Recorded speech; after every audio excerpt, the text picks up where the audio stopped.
영국 방송 시어러가 손흥민 에너지에 놀란 이유. BBC MOTD EPL 레전드 분석 풀버전 해설. 토트넘의 캡틴 손흥민, 토트넘 2024에서 2025 시즌 잉글랜드 프리미어리그 EPL 첫 베스트 11에 이름을 올렸다.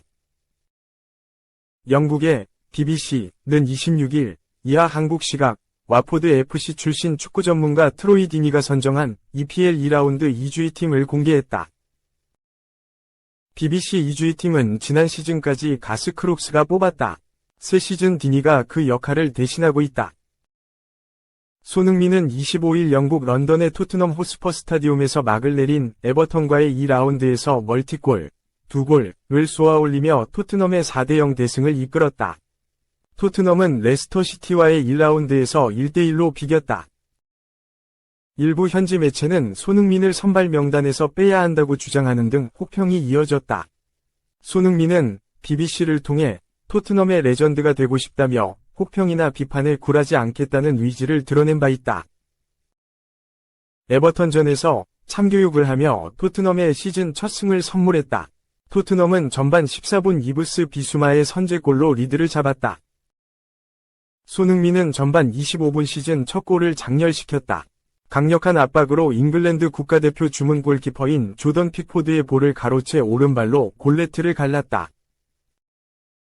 후반 26분 코너킥 세트피스에서 크리스티안 로메로가 헤더로 세 번째 골을 성공시켰고, 손흥민은 후반 32분 데미를 장식했다. 미키 판 더 펜의 질주에 이은 패스를 왼발 슈팅으로 화답했다. 그의 발을 떠난 볼은 픽포드의 가랑이를 뚫고 골네트에 꽂혔다. 디니는 손흥민은 단연 최고였다. 그는 중앙에서 시작했는데 왼쪽으로 이동하면서 두 골을 넣었다. 그는 끊임없이 위협적인 존재였다.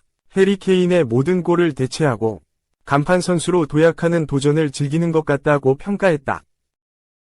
새 영입인 도미닉 솔랑케가 부상으로 엔트리에 제외됐다. 손흥민이 원톱으로 선발 출전했다. 왼쪽에는 윌슨 오도베르가 첫 선을 보였다.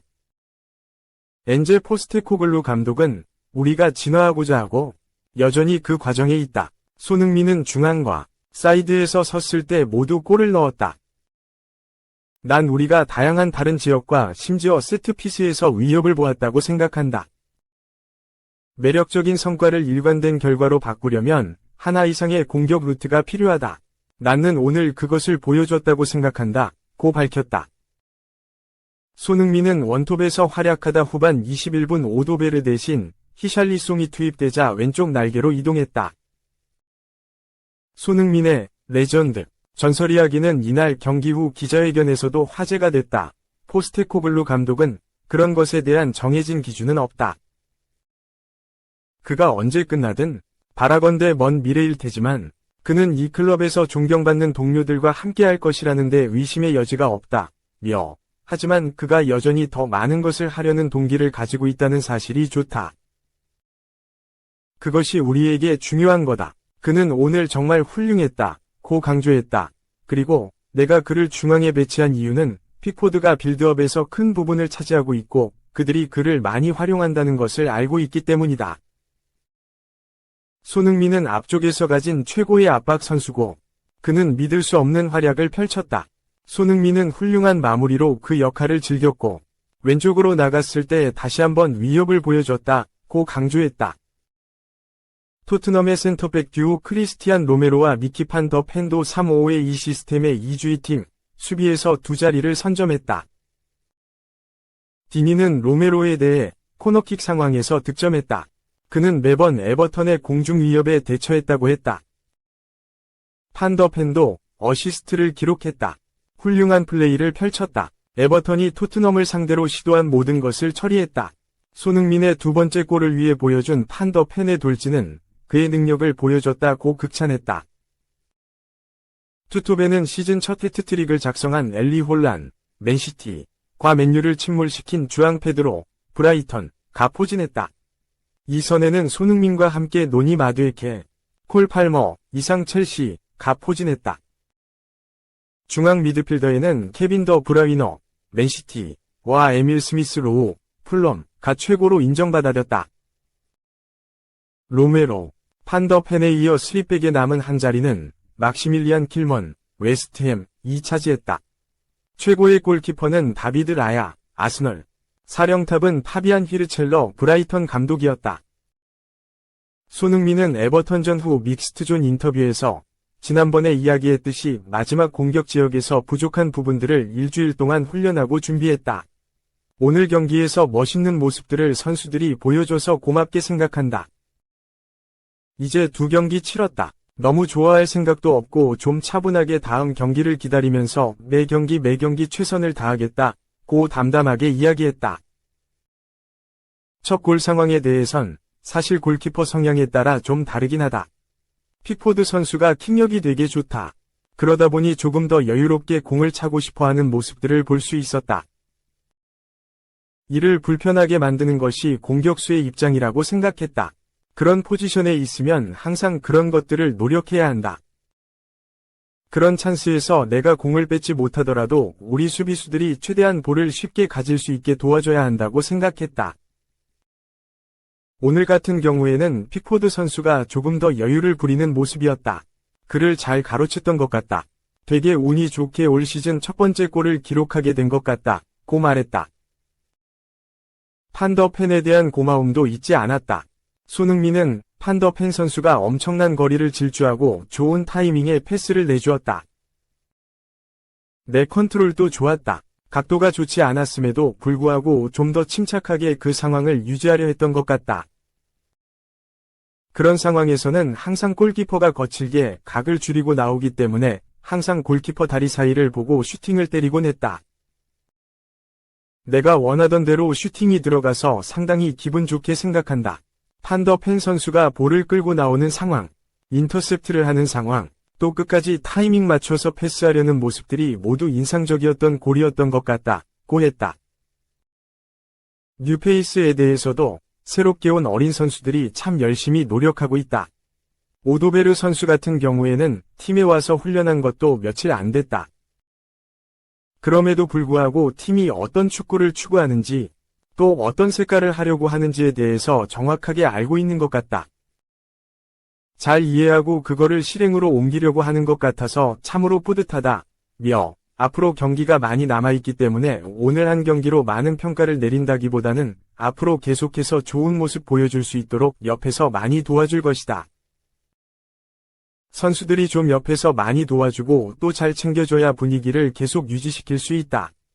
그런 모습들을 많이 신경 써서 하려고 한다. 고 설명했다. 토트넘은 다음 달 1일 3라운드에서 뉴캐슬 유나이티드와 만난다. 원정이다. 손흥민은 오늘 경기 결과 덕분에 좋은 분위기로 경기장을 갈 수 있어서 조금은 마음이 가볍다라고 생각을 할 수도 있다. 그러나 매 경기가 거의 결승전이라고 생각한다. 오늘같이 좋은 모습 보여줄 수 있다면 좋겠다. 분명히 뉴캐슬 경기장이 역사도 깊고 오래된 팬분들의 열정도 엄청난 곳이기 때문에 어려운 경기가 될 거라고 생각한다. 하지만 정말 잘 준비해서 이번에는 조금 더 좋은 모습, 또 좋은 결과를 가져올 수 있도록 노력해야 될 것 같다. 고 덧붙였다. 협상을 어떻게 한 거지? 이강인보다 비싸다. 맨유 445억의 성골 MF 나폴리의 매각 임박. 스콧 맥토미니가 맨체스터 유나이티드를 떠나 SSC 나폴리 유니폼을 입을 예정이다. 유럽 축구 소식에 능통한 파브리시오 로마노 기자는 25일 한국 시간 맥토미니가 나폴리로 이적하면서 마누엘 우가르테가 맨유 이적을 완료할 준비가 되었다. 나폴리는 3천만 유로, 약 445억 원, 위 최종 세부 사항을 정리하는 상황인 가운데 딜을 마무리하는 것에 임박했다. 고 보도했다. 이어 우가르테는 오로지 맨유를 원하고 그는 잉글랜드로 향할 준비가 되었다. 맥토미니는 이제 나폴리로부터 청신호를 받을 준비가 되었다. 거의 마무리되었다. 고 덧붙였다. 맥토미니는 맨유 성골 유스로 불리는 미드필더다. 5세의 나이에 맨유 아카데미에서 축구를 시작해 꾸준한 성장을 이뤄냈고 2016에서 17시즌 프로 데뷔를 이뤄내며 자신의 꿈을 이뤄냈다. 맥토미니는 단 한 번도 임대를 떠난 적 없이 오로지 올드 트래포드만 지킨 선수로 유명하다. 또한 박지성을 우상으로 꼽으며 한국 팬들에게 이름을 알리기도 했다. 이러한 이유로 등번호 13번을 선호했지만 당시 리 그랜트 골키퍼가 갖고 있어 세 번째 13번이라는 의미로 39번을 달고 뛰는 것으로 알려졌다. 플레이 스타일에 유사점도 있다. 맥토미니는 박지성과 마찬가지로 투지 넘치는 플레이를 통해 팬들의 사랑을 받는 선수다. 또한 왕성한 활동량을 바탕으로 팀의 에너지를 불어넣어주는 선수다. 하지만 치명적인 단점도 존재한다. 맥토미니는 투박한 편이다. 킥의 정확도나 판단에서 미스가 잦고 볼 터치에서도 아쉬움이 많은 선수다. 주전 경쟁에서 밀렸다. 에릭 텐 하흐 감독은 삼선 문제를 해결하기 위해 카세미로를 영입했고 점차 카세미로에게 선발 자리를 내주게 됐다. 지난 시즌에는 코비 마이누까지 등장하면서 중앙 미드필더 위치에서 경쟁력을 잃었다. 하지만 텐 하흐 감독은 맥토미니를 다른 용도로 활용하기 시작했다. 3선이 아닌 2선에 배치하기 시작하면서 공격적으로 사용했다.